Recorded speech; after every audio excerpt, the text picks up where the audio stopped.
சுப்பன் கீழ் உங்க இமேஜை ட்ரெஸ்ஸிங் ரூம்ல வச்சுக்கோங்க. கிரவுண்ட்ல இப்படித்தான் இருக்கணும். கவாஸ்கர் விமர்சனம்.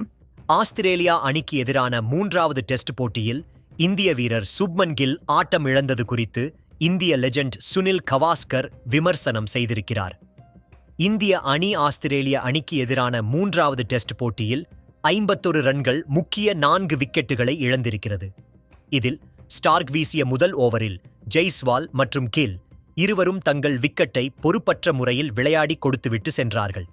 இன்று இந்திய வீரர்கள் ஜெய்ஸ்வால், கில் மற்றும் விராட் கோலி மூவரும் மிகவும் பொறுப்பற்ற முறையில் விளையாட விக்கெட்டை கொடுத்து இந்திய ரசிகர்களை பெரிய அளவில் வெறுப்பேற்றி இருக்கிறார்கள்.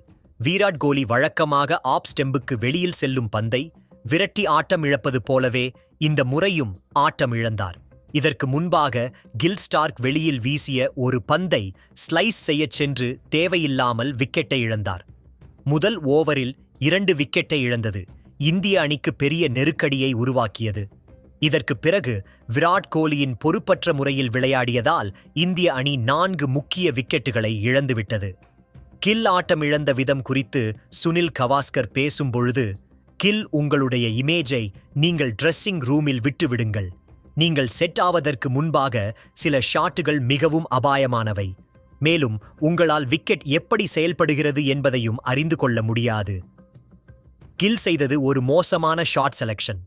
இதை நீங்கள் நல்ல கேட்ச் என்று சொல்லலாம். அவருக்கு அந்த இடத்தில் கொஞ்சம் துரதிர்ஷ்டமும் இருந்தது.